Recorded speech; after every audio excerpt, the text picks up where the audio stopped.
found it. All right. So the who wrote that song? That was written by Abraham Goldfaden, and he was called the father of Yiddish theater.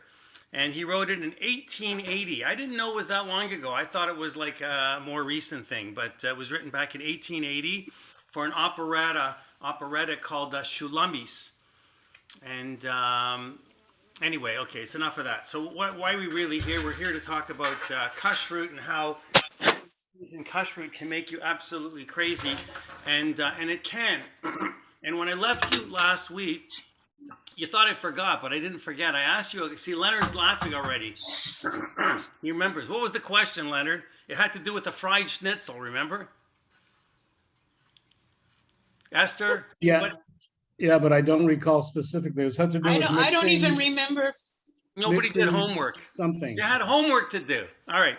I don't remember fried schnitzel. Did I miss something? You missed at the end of the post. I would remember fried schnitzel. I love fried schnitzel. Right. Especially in Israel.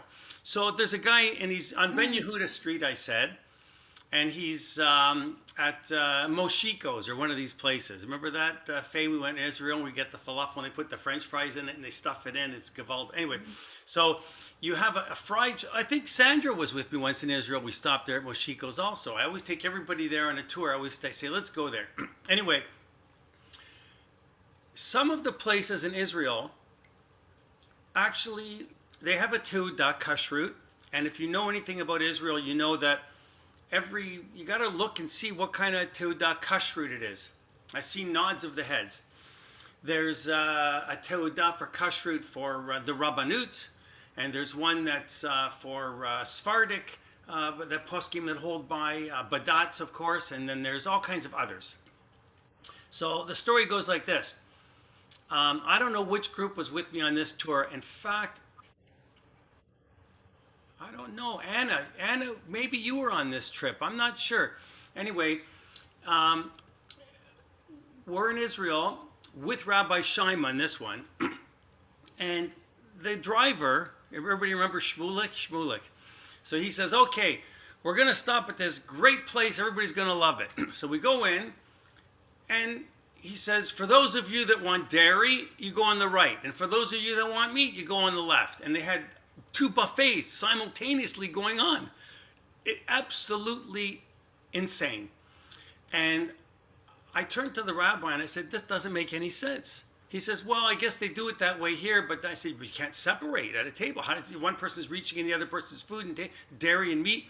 So he says, well, they must know what they're doing here. And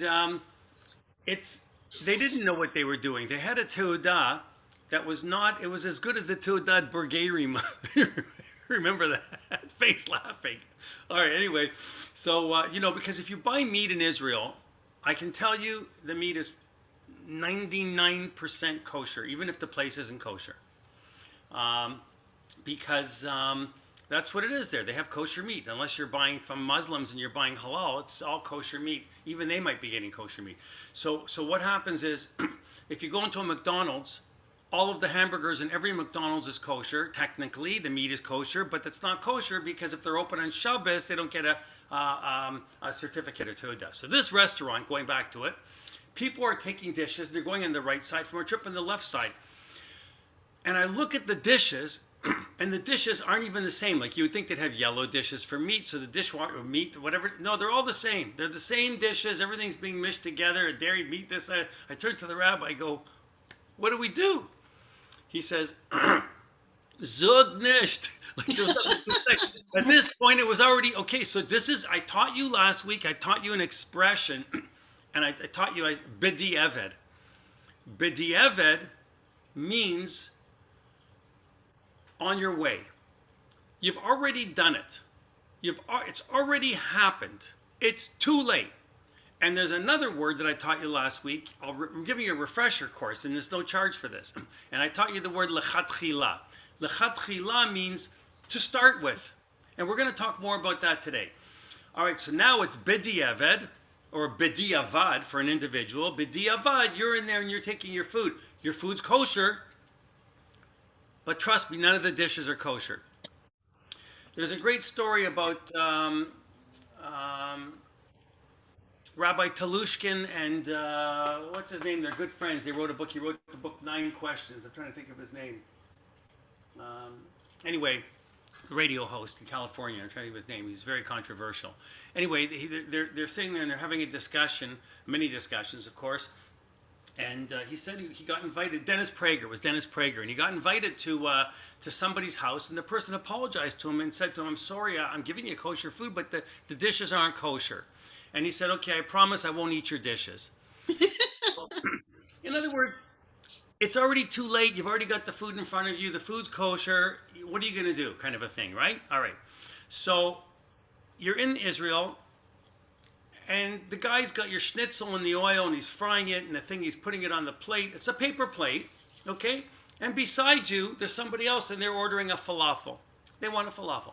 Now, does the person who had the falafel balls that are fried in the oil that they fry the schnitzel in, is he fleischiks? Is he milchiks? What is he? What does he do? He's already eaten the falafel, and he wants an ice cream. You know, right a block away on the left side, there's a great ice cream place. He wants an ice cream. What's he going to do? Well, he could say, screw it, I'm going to have the ice cream anyway, which is not the way we Jews behave. So he has to, does he wait? Does he have to wait? All right, so I'm going to give you the answer. According to Rashbam, you would have to wait. But according to many others, you wouldn't necessarily have to wait because you didn't eat, as they say, mamash meat. You were not eating meat. Another example, we spoke about, so we're in the house and I'm going to go a step further than last week. You've got a dairy pot. And the dairy pot hasn't been used in a few days, but you cook pasta, and you're thinking you're making cheese and pasta and tomato sauce, and all of a sudden your wife or your neighbor comes over and says, "I brought you the meatballs and the meat sauce," and you don't even think about it. You don't think about it, and you take the fleischiks, the meatballs, and you dump them into the dairy pot. I'm going a step further now. You dump the meatballs. I dumped the meatballs right into the dairy pot that hasn't been used in a few days, and I'm giving it a stir and a mish, and I serve it to you on fleishik plates, of course, because now it's fleischiks. It's fleischiks. Did I mix meat and dairy together? No, I did not.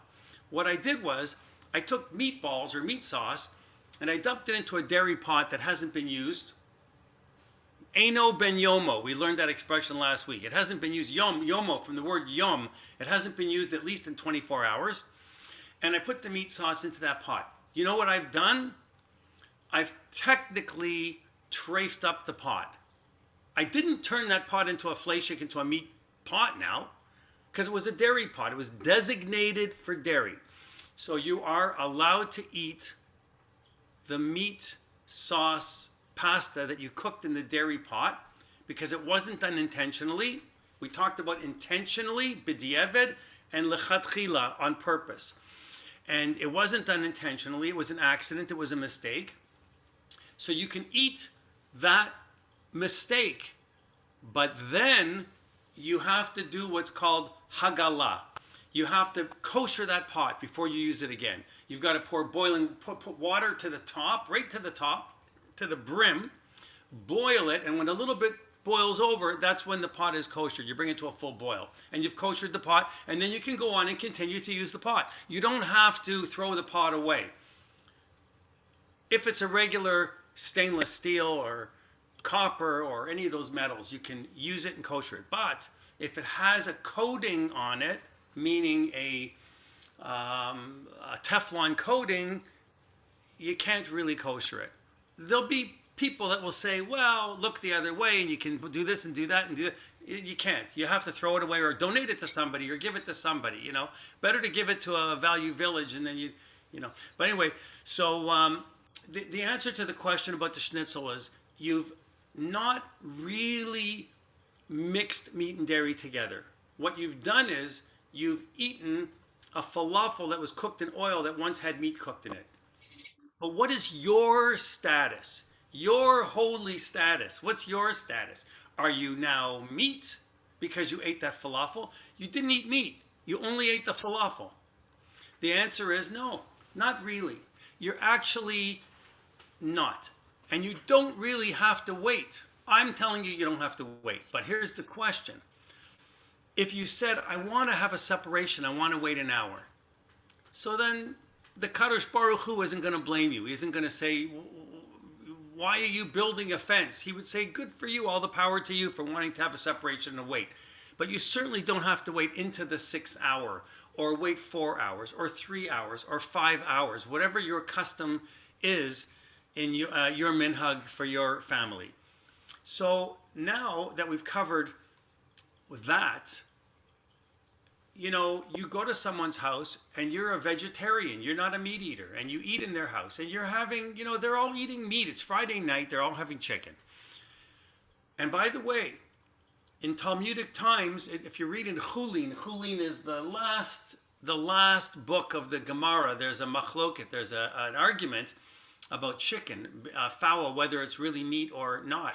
And if you read it yourself in the Gemara, I'll find the page for you, the source, if you want. But it says that they decided that chicken would be considered basar. It is not really meat. It's not one of the species that's mentioned in the Torah. It's not a midoraisa. It's not one of the animals. It doesn't say anything about shechting a chicken. It says you can eat from fowl, but chicken was originally regarded as parv, like fish. In fact, our Rabbanim, our Rishonim,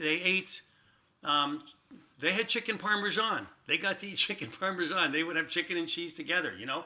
But then it was ruled, because the people would make mistakes about the bones from the animals and the way they cooked it, that we should call it flesh. I think it was a tragic a moment in our Jewish history, and they should have left it alone at parv. It would have been great. Then you could have chicken and have ice cream right afterwards. So the question is now, you want the ice cream down the street on Ben Yehuda, you do not have to wait really, because just because you ate it off a meat plate doesn't make you meat. Now here's the thing. You go and you eat a salad that you chopped up with a meat knife, and you ate most of it on Thursday night. And it's Friday now, it's lunchtime, you know, you're getting everything ready and you reach in the fridge and you want to have a salad. You remember, you know what? I didn't use parv equipment to make this. I used it in a meat plastic bowl. I mixed it with a meat forks and utensils, and I cut all the vegetables up with a meat knife. So technically, we're going to call it a meat salad, even though there's no meat in it. You know, it's a meat, we'll use the word meaty. It's meaty. It's a meaty salad. You don't eat that meaty salad on a dairy plate. You eat it on a glass plate. You eat it on a meat plate. But just because you have that salad does not make you meat. You know, do you ever look at potato chips and you see that some have UD, which is dairy. So that's dairy. They're milchiks. They have milk ingredients in those potato chips. And some are just OU, they're parv. And some of them say, not so much these days because they don't want people to make a mistake, but in the older days especially, you ever seen DE? DE means dairy equipment. It's the same thing as what we're talking about. So if you want to have a corned beef sandwich, you're not supposed to have the DE ketchup flavored chips on the same plate together with the, what did I say we're eating? I'm always losing track of all the great food. A corned beef sandwich. We're having a corned beef sandwich. And with the corned beef sandwich, you want those ketchup chips. They'd be really good, you know, but they say DE. You cannot eat them together biyachad at the same time. But if you were to take those dairy chips 5 minutes later and have them on a separate plate, you can do that because they're not dairy. They're DE. Most people don't know that. They were made in the equipment. So they were made in a dairy pot. And because you eat something from a dairy pot, does it make you dairy? Because you eat something from a meat pot, does it make you meat? It makes you meat if you ate meat. If you didn't eat meat, it doesn't make you meat. Now, this week, I wanted to talk, we talked about Haggalah, about what you do if you have to kosher a pot. And all of these things are, you know, are really these issues that we're talking about are D'Rabbanan, they're D'Rabbanan. They're rabbinic rulings and fences that the rabbis have put on our Torah laws. So, the question was asked: basar bechalav, meat mixed in with dairy. You don't know. So where is a possible case of meat and dairy being cooked together? Who could taste it? So our great scholar Rava asked a question, and he continues. He said, Hashta, now that Rabbi Yochanan said that we can rely on a non-Jewish cook, somebody who isn't Jewish cooking, in his case, so too here we can rely on a non-Jewish cook. So Amar Rava said, the rabbis told us betam'ah, with taste. With taste, there are some cases where we can rely on the taste. And there's room and there's cases where a non-Jew can taste something that we can't taste. Those are cases that we're going to talk about batul vashishim today a little bit. So, we talked about chulin.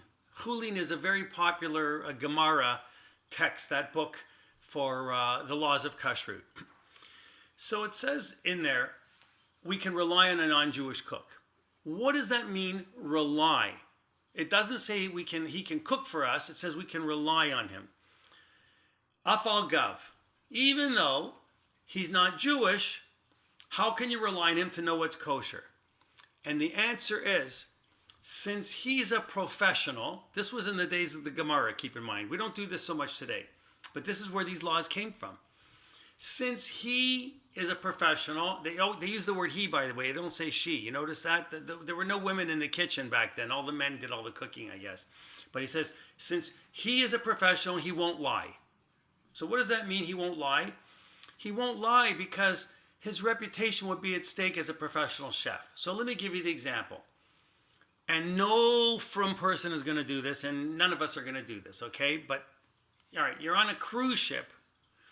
And, you're looking at the menu and you're trying to figure out what you're going to have, and you're sick of having, every night you're having tuna fish and tuna fish and tuna fish because you're trying to eat things that are kosher in a non-kosher environment. So you're picking and choosing. I'll have the fish. What kind of fish is it? Is it salmon? Do I recognize it's salmon? You have to be very careful with fish, by the way. OU says, I don't know if you know this, by the way. OU says that, and Core now says it. They never did before, but now finally they said it. Okay, I'm going to give you an example. You go to Costco and you want to buy a piece of raw salmon, a big long salmon, and you want to buy that salmon. It doesn't have a hechsher on it. They have ones that have a hechsher on it by the chicken in the front, but you pay double the price for it, and it doesn't look as good if you ever notice, right?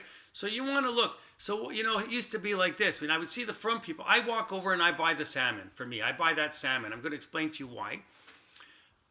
I would see from people looking this way and looking that way. Who is seeing them pick up that salmon if they want to buy that salmon? They don't want to be seen by someone else that knows them buying that salmon if they want to buy that. Core says you can buy a raw fish that is in a grocery store like that if you recognize exactly what kind of fish it is. Now, I don't know about you. I'm a cook. I can look at a piece of salmon and I can tell you instantly exactly that it's a piece of salmon. I know what salmon looks like, and I know how the veins, the stringy pieces are closer together if it's trout. And I know what tuna looks like. It's much darker red. I can tell the difference between tuna and salmon and trout. Those fish I know, right? But there are fishes that you don't know. And going back a step, you're going to buy that fish, but then you have to ask the question, didn't somebody cut that fish and fillet that fish? What did they fillet it with? What did they cut the fish with? How do I know that they didn't cut the fish with a knife that they just cut a chazer with?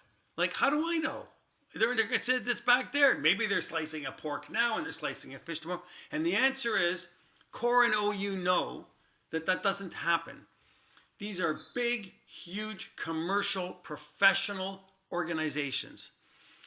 A mistake could happen, but these people that are cutting fruit, they have a guy with a fruit knife, and that knife is used only for fruit. He's not cutting the salads with it. He's cutting fruit. It's in a big, huge IGA or department store or grocery store like a Fortino's. They're cutting fruit, because if they cut onions, they wouldn't be very professional if they then cut your cantaloupe, because your cantaloupe is going to taste like onions. And you don't want that. You don't want to serve your company oniony flavored cantaloupe. So they're using professional equipment to cut the fruit. And that's why you can trust buying cut up fruit. And you can trust buying a piece of salmon if you recognize what it is. But in the case of whitefish, it's a big difference. I once made a very, very big mistake. I saw a fish and it was called bassa. Anybody seen bassa? Not bass, bassa. Sandy saw it, Sandra saw it. And bassa, I thought it's bass because I love bass. It's not bass. It's related to the catfish. It's a catfish family fish. And it's not kosher because there's no scales and there's no fins. So this is a non-kosher fish, but it's a white fish. So it's different than buying a piece of cod. But if I show you a piece of tilapia on one plate and a piece of cod on the other plate and a piece of, sole on another plate, maybe you know the difference. Maybe you don't know the difference. Maybe you think it's sole, but it's really catfish. So in other words, you got to be very, very careful about what kind of fish you're buying because they can mislabel it. They're calling it cod, but it could be catfish. So unless you're 100% sure, Core does not puskin that you can buy a white fish that isn't from a kosher place. You got to go to your kosher Sobeys or Friedman's Fish or one of those places to buy your white fish, technically. I'm telling you what you're supposed to do. I'm not telling you what you have to do. But red fish you're allowed to buy. And I find that interesting. And what I found interesting was that you can trust the professional. So going back to the professional cook, because we talked about the cook who's professional, who won't lie. What do we need him for? I lost track, but I got back on track on the train here. We were on a cruise, remember? You're probably surprised that I found my way back to where I was. I went in a circle, but I got back, right? You're laughing. Tina thinks that's funny because I go like this. You can always remind me and put me back on track and say, Marshall, you were speaking about the cruise. How did we get to Sobeys and the fish? And you're tired of eating the tuna fish and the salmon and the fish, and you say, I'd like to have the onion soup. Oh, chef says, okay. So Celia says, no. What kind of stock do you use? I'm going to ask the question. And the guy says, oh, there's no meat in it. Well, he's a server. He doesn't know. There's no meat in it. He says there's no meat in it. What does that mean, there's no meat in it? That there's no pieces of beef in it, maybe, or there's no actual pieces of bacon or ham or even beef or chicken, nothing. No meat in it. You're not asking, I'm saying, what is the stock? Unless he really understands, and he's not a professional chef. He's a server. He's not in the kitchen. So you have to go as far as to say, can I speak to the chef? And the chef comes out, and you say to the chef, do you use a vegetarian stock so that this is suitable for vegetarians? Or do you use a beef meat stock? Now, there's a term that the Gemara labels for this kind of a professional.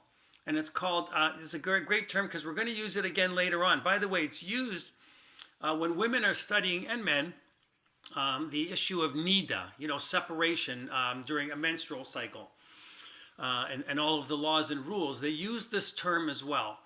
But the term is kfela. Kfela.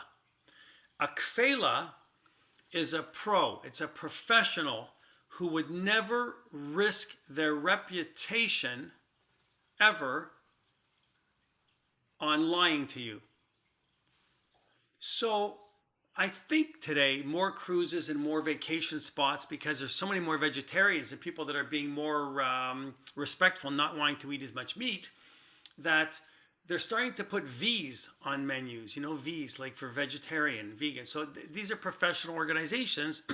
They're not going to lie to you and serve you a vegetarian thing on purpose and say to you, and tell you that it doesn't have meat stock in it. So if I go to the professional, the chef himself, and I say, does it have meat stock? And he says it's vegetarian stock, you can rely on the professional opinion of the kfela, of the professional chef, that he is saying that there's no meat stock in that soup, and you could go ahead and eat it. Would Rabbi Shoichet go on that cruise and eat? No, he'd go on a kosher cruise. No way is he going to eat that soup and take a chance, right? And they're treif pots that it's cooked in and everything else, because we have to ask about that. Is the pot that it was cooked? You're going to start going that far, don't go on the cruise. Because then you have to say to the chef, was your pot used for anything meat in the last 24 hours? Well, now he's going to think you're a mental case. He's going to think you're crazy. He's going to get out of my ship, go away, go find it, right? Go get a kosher cruise. So, but in the time of the Gemara, that was the question that was asked. You would go to the professional and you would say to the kfela, you're a professional, you're allowed to taste the food for me. I can't say to Estelle, do me a favor and taste the soup and tell me if it has any meat in it. Well, I can't get another Jew to violate for me. That's, we don't do that. I can't say, Faye, go and taste the food. Is it really vegetarian? Oh, it's got chicken in it. I won't eat it then. You don't do that. But you can ask a non-Jew who's a professional to taste it for you. And he'll say, you know what? I taste a little bit of meaty, greasy something in it. And then you say, okay, I'll stay away from it. Or he'll say, you know what? I'll stake my reputation on the fact that there's no meat or meat stock used in this. So a lot of it comes down to what similar types of foods can be mixed together. Chalev is a kind of a fat, a type of fat, and the Torah explicitly prohibits us from eating that kind of fat. It's suet. I don't know if you ever heard that, but we're not allowed to eat suet according to the Torah. What is suet used for today? I guess it's used for baking, for making lard, for pies. It would be used for crusts. Suet could be used by non-Jewish organizations for making bird feeder things to feed the birds in the wintertime. It was used a lot in England, in British puddings and meats and lards and Scottish pies and things like that. So we called it last week shuman. We said shuman, but shuman is actually a different kind of fat. Shuman is a kosher fat, like a fat that is on the edge of your nice steak that you cooked. You cook a steak and it has a little bit of fat on the edge, or the shuman, the fat on your corned beef. So I have a question here. The question is, can we do that with wine? Have an expert winemaker taste kosher wine to make sure that it's tasty. You don't need to hire a winemaker. If the wine is already kosher and you want to know if it's tasty, bring it over here and I'll tell you if it's tasty. Is that a good answer or is that not a good answer? No, that's not the answer you're looking for. You can ask any Jew to taste anything that's kosher for you. You can't ask a Jew to taste anything that might be non-kosher for you. So the question is, we'll get to that maybe in the last class, but can you drink a non-kosher wine? Because we don't believe in avodah zarah anymore. I don't know anybody that's idol worshiping. So that's a very interesting question. I think I'll save it. I have a whole lecture that I want to do just on alcohol. Not to joke, be funny, but I actually studied the differences between the scotches and the ryes and the bourbons and the wines, and I can tell you the different products, the ones that are kosher, the ones that are not, why they're not kosher, why they're regarded as kosher, and why we're very stringent on some of them. But anyway, going back to the fats, they were really originally only limited to Jewish people if it was more than 1/60th mixed in. There was this whole issue that came in about the two different types of one type of thing being mixed in with another. And we talked last week about something called Batul Vashishim, 1/60th. Remember that? So Rambam, Maimonides, he said, where can you identify the prohibited food? The only thing that was mixed in it is a liquid. Let's say a liquid. How are you going to know? If it's floating, you could take it out. I don't know. You see a vegetable soup. You're making a vegetable soup, and I walk by with a tray of meat, and whoops, a piece of the meat falls into the big, huge. Your soup is this big. The pot. It's huge. It's enormous. Your soup is 10 gallons. You got a 10-gallon soup on the stove, and from the 10-gallon soup, I drop a piece of meat and this big, it flies off my plate and it goes into your pot of soup. You can, with the tongs, you can fish it out and you can go ahead and eat the soup. I didn't trafe up your soup because what I dropped in was not lechatchila, it was b'di'evet, it was an accident, and it was less than 1/60th. It was less than 1/60th of the volume. And even if you dipped tongs in there by accident, you went, oh, I screwed up again. I took the wrong tongs and put it in there. You can kosher the tongs by pouring boiling water over them. But the tongs being dipped in there pulling it out does not trafe up the soup. But you know what does trafe up the soup? You put the tongs in there, you fish it out. Now you put the tongs back in and you say, you know what, I want to stir the soup. And you go like this and you stir the soup with the tongs. Now you've imparted a taste. Have you really imparted a taste? No. But halachically speaking, Jewish law speaking, you've imparted a taste, a notain tam. You've put a taste in by taking the spoon and intentionally stirring it throughout the whole pot. Now you've trafed up the tong. You can't eat the soup, and you can't even use the pot. You have to kosher the pot. What are you going to do with the soup? You got a 5-10 gallon thing of soup. Can't give it to your neighbors. You're friendly with the neighbors. And maybe if you hate them, you can give it to them. But you can't give it to them because your neighbors who aren't Jewish, you're deriving benefit from the relationship by giving it to them. You can't give it to your dog because if you derive benefit from the dog, you really have to throw it out. And I think that that's a shame. So, there's opinions as to how far you can go before you've done something that is created a mixture that is not allowed. So let's go back and review batul v'shishim. To make something batul comes from the word bitul, which means to nullify. You're nullifying. You're canceling it out. Canceling it out. Sounds like something I wish would happen by ways of the criminal code in real life. I'll give you an example. I'm driving in traffic, and I intentionally go through a red light.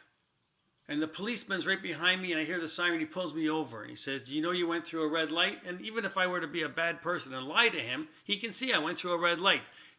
No, police officer, it was b'di'evet.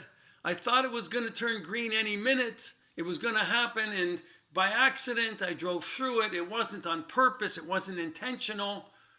And he says, well, there was a person crossing the street. So you would have hit them and killed them. You'd be up for unintentional manslaughter. You can't use the excuse when you run a red light and say it was an accident. You're still going to get the ticket if the policeman is there. But in Jewish law, our rabbis gave us so many leniencies. We really look at them as being stringencies and strictnesses, all these strict opinions and things that we could do to violate these laws. But what happens if you mix basar b'chalav, meat and milk intentionally? You know what? I got the best chicken soup because I pour in real cream in my chicken soup. When you come over, the people won't know. They won't know, but it'll be delicious. I'm putting cream in my chicken. I'm a cream of chicken soup. So you come over to my soup and you go, boy, your chicken soup is really creamy. What's your secret recipe? I don't know. Something fell in, No, the answer is, if you did that, you are supposed to get lashes. Lashes. According to the Torah, intentionally, basar b'chalav is worthy of lashes. You get struck with lashes. Now, what happens if it's unintentional? You still get lashes. but you don't get lashes publicly. If you do it on purpose, you get public lashes. Everybody can see you get a makkah. But if you're doing it not intentional, you might get lashes, but the lashes are not public. And I think what happens is we have to look at it as those kinds of things are very strict, but they gave us so many leniencies that in case something happens, we can nullify. Let's take a stew pot, because this can really happen in real life. All right, this is in the Gemara in Chulin. A small non-kosher fish called a lifas is according to the Gemara in a stew pot, and the kosher fish, it's a kosher fish, it fell into a stew. And they came and asked the rabbi. They asked Rabbi Yochanan this question. And he said to them, Letameh, let him taste it. In other words, he should taste it. Who's him? Who tastes it? He says, Aramaha, means the non-Jew. And then he uses the word kfela. And he says, kfela, he'll taste it, the professional cook. Are you allowed to ask a non-Jewish cook to taste the food to see if it tastes? And the answer is 100%. So you let a non-Jewish professional cook taste it and tell you if the taste is the non-kosher food is still there and tastes like it, and he wouldn't risk his reputation. When would that happen? All right. I'm cooking a big beef stew. Big one. I'm having a lot of company coming over. And my next door Italian neighbor comes over and says to me, I got to show you this, Marshall. Look at these sausages I made. Look at them. They're beautiful. And I know they're treif, right? And I said, yeah, okay, very nice sausages. Go on here. He said, I said, they're not kosher. Don't bring them here. Go away. So he takes the sausage and he doesn't listen. He cuts a little piece off that I should taste it. And I go, I can't taste it. It's not kosher. And he slips and a little piece of sausage falls into my big, huge stew.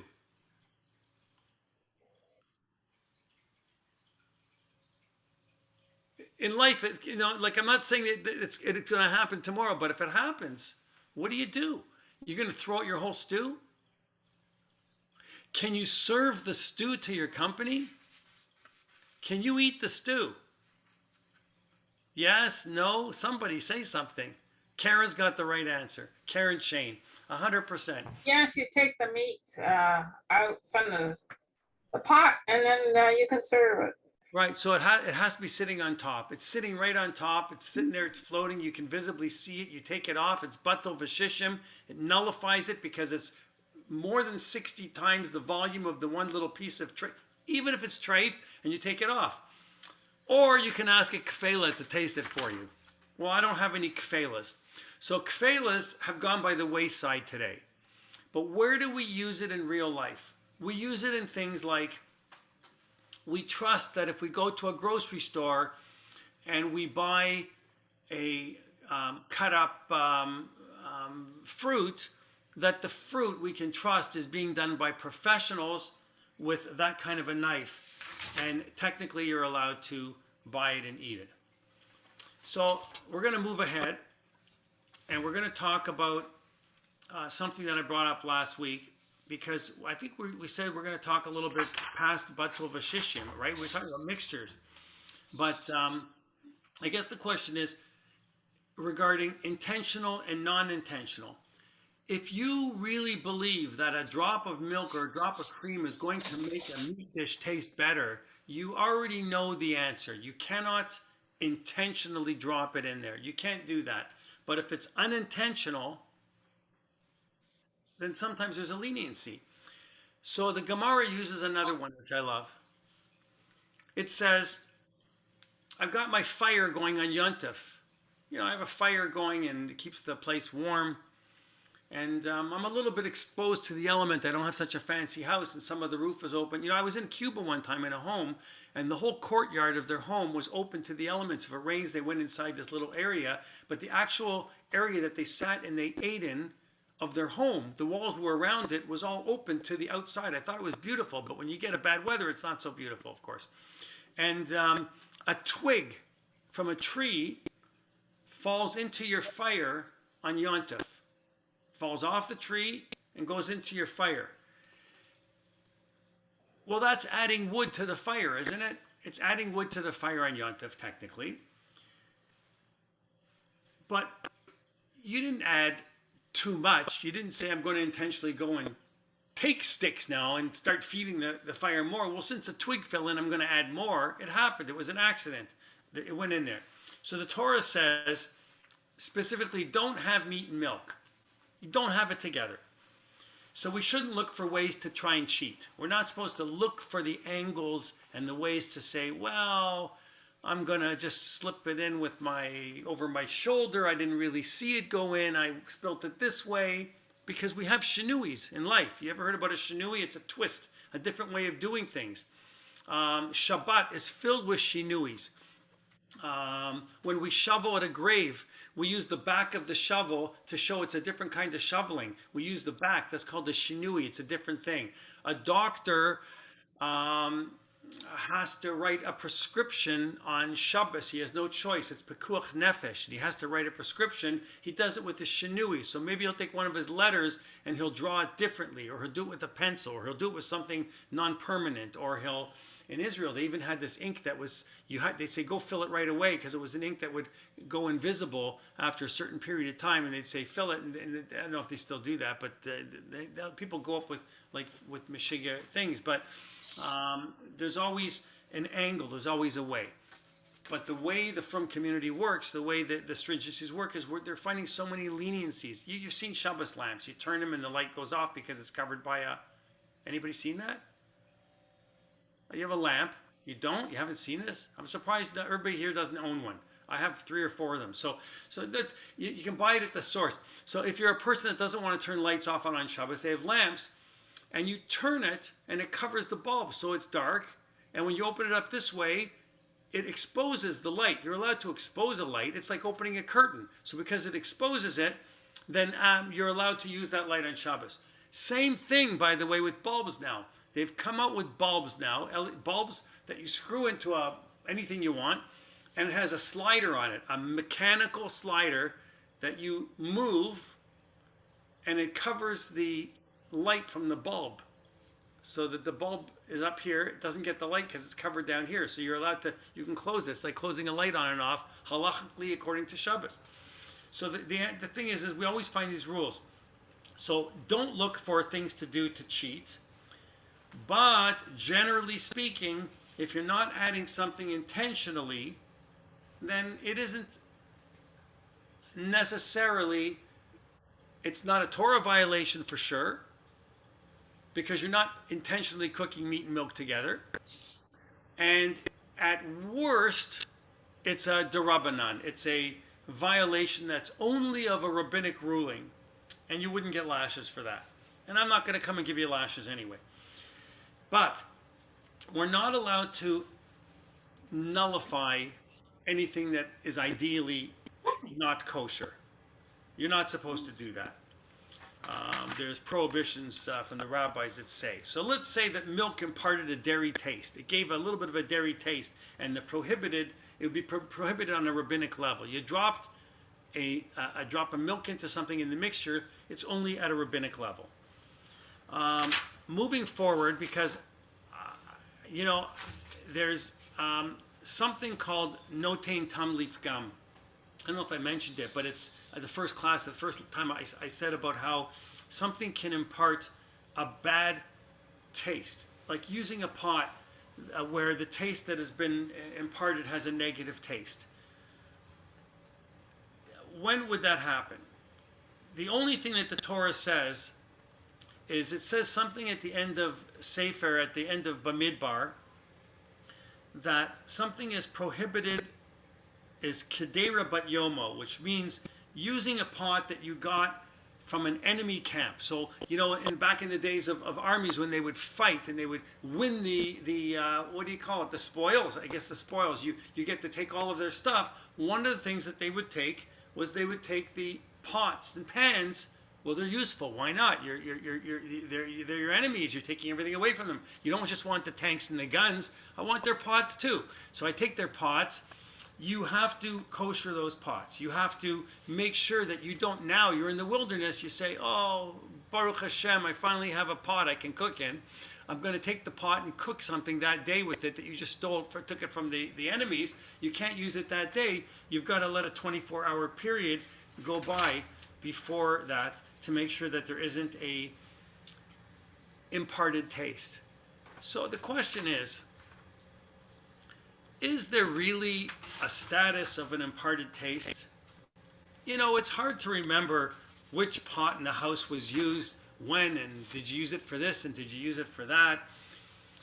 Stainless steel today, truthfully, truth be told, I don't know if it really takes on, by the time you wash it with soap and detergent, a taste of an imparted taste. Like, I suppose if you cooked a stew in a pot, and now you took the pot and you cleaned the pot out and you washed it and you scoured it and you made sure it's clean like you would normally do, and you put the pot back in the drawer and you came out the next day and now you're going to cook chicken in the pot, would you still have the taste of the stew in the pot? I don't know. I guess that's a question that you'd have to see if it does. But generally speaking, the answer would be no. So if you were to use a pot and you were to take that pot and make a macaroni and cheese in it after 24 hours, you technically trafed up the pot. You've trafed up the pot because you've made a macaroni and cheese in it, and you can't certainly do it intentionally, but if you did it by accident, you can still eat the macaroni and cheese. That's what we're learning. And that's in your own home, in your own kosher kitchen. You're not even allowed to ask a non-Jewish person to cook even vegetables for you. Did you know that? We're not supposed to ask non-Jews to cook for us.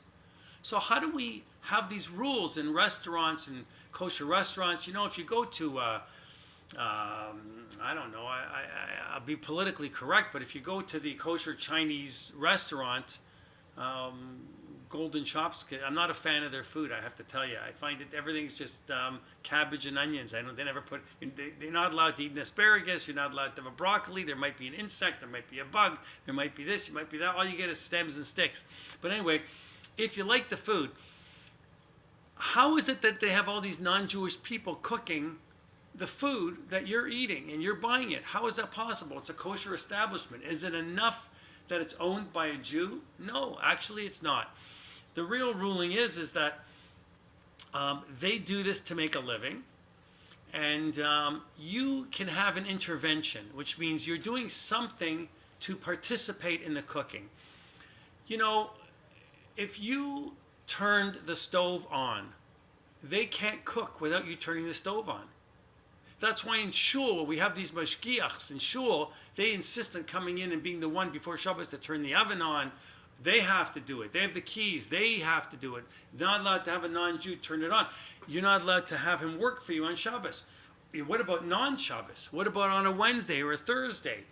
Truthfully, we're supposed to have them cook it for us because we're hiring them to do it for us, but you are supposed to have a involvement in the cooking process. So what does that mean, an involvement?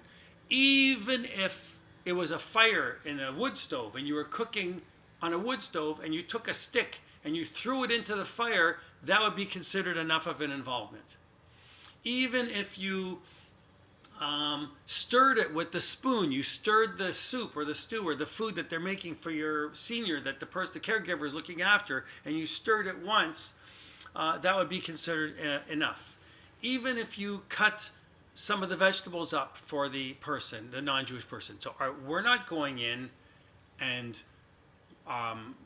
making sure that we're cutting a vegetable in the restaurant we're going into. We're not turning on the stove. We're not throwing a stick in the fire. We're not doing any of these things. But there's a mashgiach present. There's a mashgiach there who is a hired professional to watch and make sure. But what about in the case where there's no mashgiach? What do we do in the case when I know if you go to Baycrest, they have a mashgiach. I know the mashgiach there, actually, in fact, a wonderful man. He's more wonderful than the food, but that's another story. The person that's working for us, the nanny for our children that's cooking for us, we could have an involvement maybe there, but not with a senior who is cooking for our parents or our relatives or our loved ones, it really poses a lot of challenges because we're not involved in that procedure at all, and it can cause a lot of problems. So, what does no tain tum mean? It means imparting a taste. And there's another way of imparting a taste which is called no tain tum bar no tain tum, like a double meaning. And it means that there was a secondary taste imparted. So therefore, it isn't a single transfer of taste, it's a secondary transfer of taste. So we're not talking about non-kosher food, we're talking about meat and milk. You happen to make a lasagna, you're making a cheese lasagna. You make it by accident in a meat pan.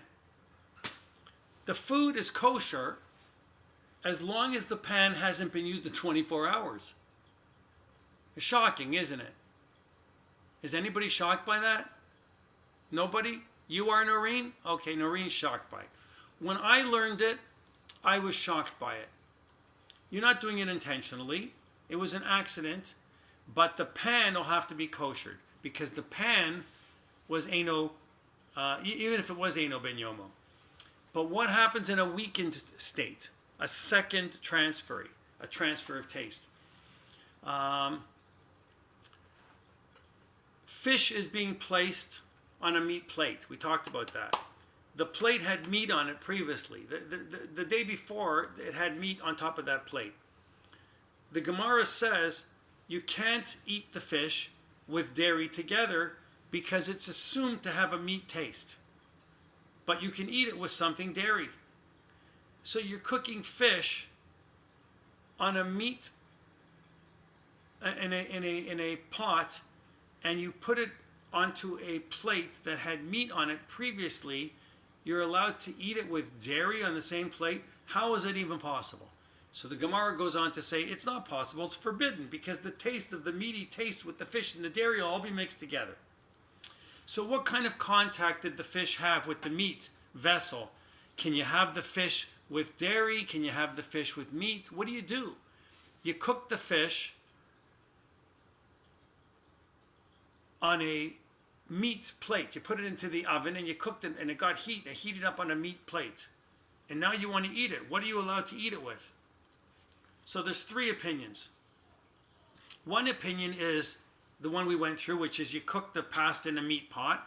You can have cheese on the pasta, but not if it was fried together. That kind of contact is too direct. Frying is too direct. If it's in a big pot, it's part of a volume. It's like roasting almost without liquid. Liquid can pose different problems altogether. There is a third tradition that is held by Rashi's son, his son-in-law. You know who Rashi's son-in-law name was? Rashi's son-in-law's name was Rashi's son-in-law. No, he actually had a name, and he was called the Rivan. And the Rivan says, if you took a hot fish out of a pan and placed it onto a meat serving plate, and you decided you want butter on it, you move the fish to another plate and you put butter on it. Well, that's an interesting idea. You took the fish and it was cooked on a meat pan in an oven, and you take it out and now you decide you want butter on it. He says take it and put it onto a dairy pan and you can have butter on it. So this, according to the Gemara, became permitted. Why don't we hear about these rules? We don't hear about them because our rabbis of today, of the modern poskim, don't want you, as I'm going to use the word lay people, including myself, they don't want us to follow those kinds of leniencies because we're going to look for ways to do things intentionally. You know what? Why do I really need to have a fleshik pot, a milchik pot, a parva pot, a Pesach pot, a dairy Pesach pot, a meat Pesach pot? Jews have more pots than anyone because we're walking around, but we don't know where a pot is. Like so many pots. And by the way, you put your pots away for a whole year from Pesach and you pull them out next year. Some of us kosher pots, you might need a special pot. You're allowed to kosher a pot. You can do that for Pesach. I don't know if you know that, but you can. But once a pot hasn't been used for a year, you could take it out. You could start using it for every day. Now you decide you're going to use the Pesach pot and keep it for, you had a Fleishik Pesach pot. There's no transfer of taste for a year. You take it out, and now you want to use it for a dairy pot. So kosher it, boil water, and you can take it and you can use it as a dairy pot. So there's all of these rules, but there's different opinions depending if you're Sephardic or if you're Ashkenazi. So the Shulchan Aruch, the table of laws, which has the commentaries of the Shach and the Taz, say that fish cooked in a meat pot is parv. Period. That's according to the Shulchan Aruch. Listen, fish that's cooked in a meat pot is parv. If you cook an egg in a dairy pot that's stuffed inside of a chicken, all right, you take an egg and you stuff it inside the chicken. I've never heard of this, but you say the Gemara. You take an egg and you stuff it in a chicken and you cook it in a dairy pot. Well, first of all, nobody's going to do that anyway, okay? But you did it. You did it. You didn't realize. You decided, I want to have a chicken stuffed with egg. So I take the egg and I stuff the egg into the chicken and I put the chicken, this is in the Gemara, and I put it into a dairy pot. I didn't do it intentionally. Now what? It's fleishiks. Everything is fleishiks. According to Rav Yosef Karo, according to the writer of the Shulchan Aruch, everything is meat. The egg is meat. The chicken is meat. The pot is now meat, but the pot will have to be re-kashered afterwards. That's all according to the Sephardic tradition. And we know you can't do this intentionally. Don't go and tell any rabbi. Marshall said that you can intentionally take an egg and stuff it in a chicken and cook it in a dairy pot, because then they'll fire me. I'll be out the door. But I'm telling you, this is all by accident. What we're learning is that whatever the opinion is in terms of this type of secondary transfers of taste, like an egg stuffed in a chicken cooked in a dairy pot, it's all taste transfers, but you're not intentionally cooking basar and meat intentionally together. There's no meat and dairy being put together. It's a hard concept, but there are some that are strict and there are some that are lenient. What is our custom? Today, our custom is to be strict. To be strict to begin with. So if I go back and use that term, lechatchila, be strict. Look at the pot. It's a dairy pot. I'm not going to put a stuffed chicken with an egg in the dairy pot. Not intentionally. It might happen by accident, but I'm not going to do it. And if you boil water and you make a pasta in a dairy pot and you take it out and you put it into a bowl and you add a meat sauce, once it's mixed together, you don't throw it away. You don't throw it away.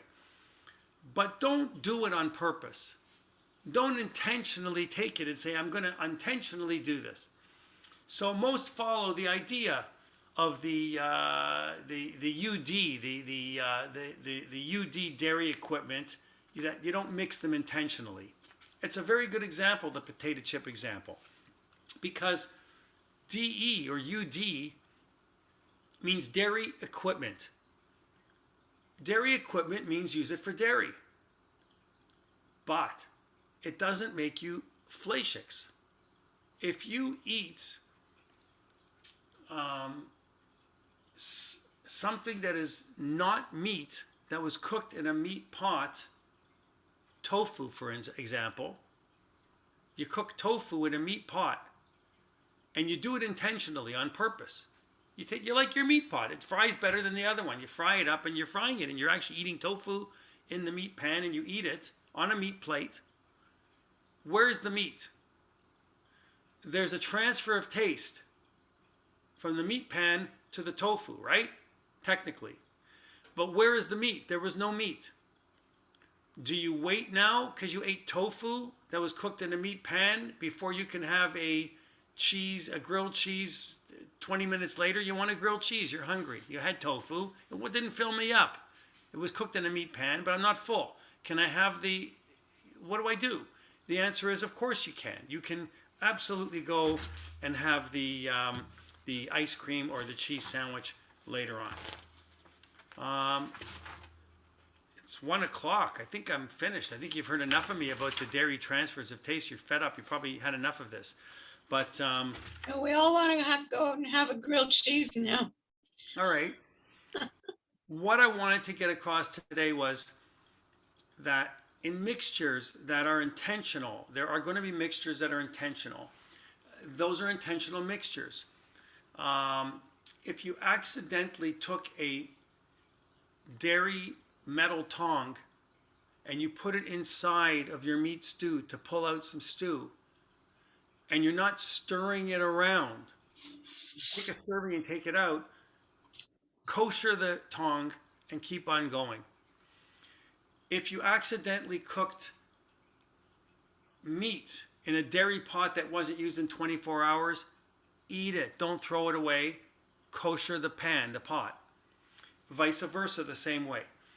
Next week, I'm going to talk about something. I don't know if this is what I'm supposed to talk about, but I do want to talk about this because I find it fascinating, because from a technological standpoint, and that's about the issue of dishwashers. I have tshuvas by Rav Moshe Feinstein. He changed his mind over the series of his writings. Moshe Feinstein was known as the Igros Moshe. He wrote a book called the Igros Moshe, and he lived in New York. And he really was tremendous because he lived in the real world. He understood the hardships about people that didn't have a lot of money. And he used an expression a lot called great tzorech, meaning great need. He had sympathy and apathy for those that weren't as fortunate and didn't have money to have 3 dishwashers and all of these different things. And he made rulings to make things livable and good for the rest of us. And he found leniencies. He also found strict opinions too. But when we talk about it, I'm going to bring in next week. I'm not going to bring him on because he's dead. But if he was alive, I'd bring him on. I think he passed away a few years ago. But there was an expert in Israel, and his name was Rabbi Yisroel Rosen. And Yisroel Rosen challenged the Igros Moshe. And it's exciting because he went to task with him, and he wrote directly to him, and he said, what are you saying? It's heretical. It's heresy to think that you can use a dishwasher in the way that you're saying. And he wrote a whole tshuva, and I have it here in front of me, and I'll share it with you next week on dishwashers. It's quite interesting about how you can use it and not use it, and how different people follow different minhagim and customs. But more interestingly, I'm going to give you something to think about for next week. Just like I did I saw how much response, how much homework you did on the chicken cutlet fried into the oil with the fluffle. But think about this. Do you remember in the 1970s when dishwashers were like the portable ones before they even hooked up? We did take our hose, we hooked it up to the sink, and we would use it. My father was watching on TV this cooking show with someone, and he said the best way to cook fish is to steam it in the dishwasher. And he took the fish and he wrapped it up in foil, and he cooked it with the steam in the dishwasher. Now, I can think of better ways to cook my fish, but I guess it was an interesting idea. But think about that and the idea of how a dishwasher is used for steaming the fish. And let's talk next week about dishwashers. I hope you'll find it interesting. Either that or you won't tune in, and I'll have 2 people. We'll see. But in any case, let's have some fun next week, and we'll see you next week. Bye, everybody. Thank you, Marshall. Thank you, Marcia. Informative as always. Thank you. Thank you. That was fun. And thank you Marshall. for the song. Lots of food for thought. That's a food for thought, yeah. Okay, see ya. Esther, Maureen, thanks you're for the responsible yarn. next week. Esther's going to sing a Hebrew song for us. You have to pick a song. You're going to sing a Hebrew song next week for us. All right. All right. Okay, All right. everybody. See you. See ya.